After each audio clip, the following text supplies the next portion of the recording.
Party తరఫున MLA ఉన్నాడు, ఖచ్చితంగా కూడా మేము సేవ చేసుకుంటాం. సో ఇప్పుడు ఈ నియోజకవర్గం ఎమ్మెల్యే గారు, కుత్బుల్లాపూర్ ఎమ్మెల్యే గారుకి మీరు ఎంతో అసలు చాలా క్లోజ్, మీరు ఆయనతో మీకుండే అనుబంధం గురించి చెప్పండి.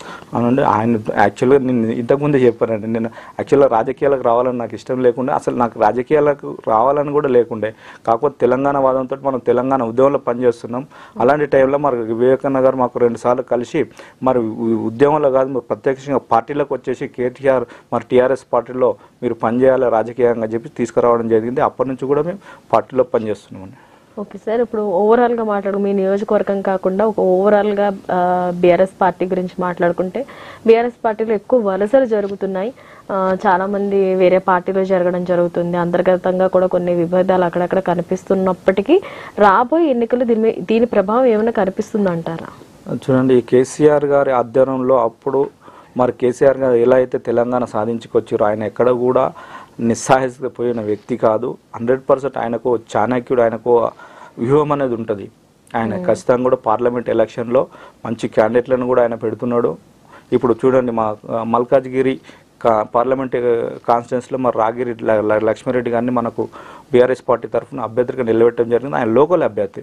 ఇప్పుడు గతంలో కూడా మనం చూసుకుంటే వేరే అంటే నాన్ లోకల్ అభ్యర్థులను పెట్టించి వాళ్ళ ఇక్కడ గెలిపించడం జరిగింది. ఆయన కూడా అక్కడ లోకల్గా అక్కడ పార్లమెంట్లో ఎలాంటి పని చేయలేరు. కాబట్టి ఈసారి మా రాగిరి లక్ష్మారెడ్డి గారిని మరి లోకల్ అభ్యర్థిగా పెట్టారు. ఖచ్చితంగా కూడా మరి పార్లమెంట్ ఎలక్షన్లో కేసీఆర్ గారు ఆధ్వర్యంలో మరి అక్కడ ఉన్న మా లోకల్ ఎమ్మెల్యే గారు ఆధ్వర్యంలో ఖచ్చితంగా పనిచేస్తుంది. ఓకే సార్, అంటే మాకు అర్థమవుతుంది. అంటే ఎక్కడ కూడా అంటే వలసలు జరుగుతున్నప్పటికీ కూడా మీ లీడర్ కేసీఆర్ గారు ఎక్కడ కూడా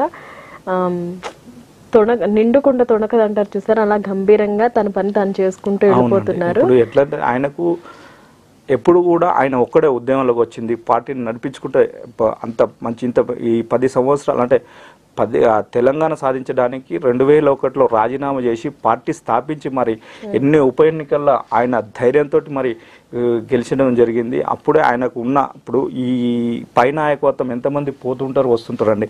కాకపోతే ఆయనకు సంబంధించిన అభిమానులు కావచ్చు, పార్టీకి సంబంధించిన ఓటు బ్యాంక్ కావచ్చు, ఎక్కడ కూడా చెక్కు చెదరట్లేదు. అది కళ. ఎందుకంటే మేము పోతే పార్టీ ఇంకా ఉండదు అనేది కళ. ఖచ్చితంగా పార్టీ ఎక్కడ పోదు, పార్టీ ఉంటుంది.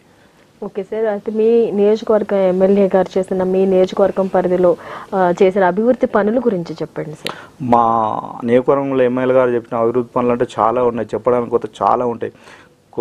కొన్ని 100 కోట్లు పెట్టేసి మన నియోజకవర్గాన్ని చాలా వరకు అభివృద్ధి, వాటర్ ట్యాంకులు కావచ్చు కానీ ఇంకా కొన్ని బ్రిడ్జిలు కావచ్చు కానండి, ఇలాంటి చాలా వరకు ఆయన చెప్పుకుంటూ చాలా ఉన్నాయి. 100 కోట్ల వర్కులు చేపించి ఆయన ఎక్కడ కూడా నిజంగా చెప్పాలంటే ఎమ్మెల్యే గారు ఎప్పుడు కూడా ప్రజాసేవకు అంకితమైన వ్యక్తి.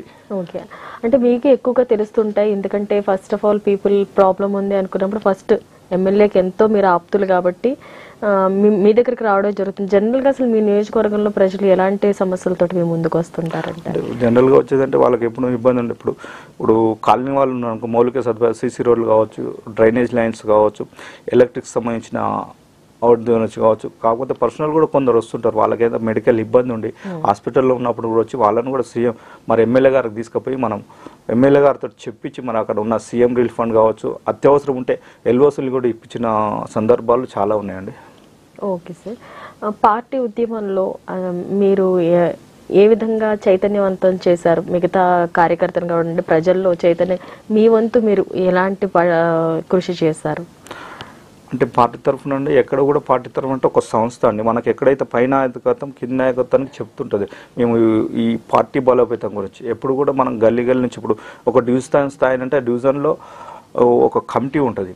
ఆ కమిటీని బలోపేతం చేసి ప్రతి బస్సు నుంచి నాయకుల్ని బలోపేతం చేసి పార్టీకి మనం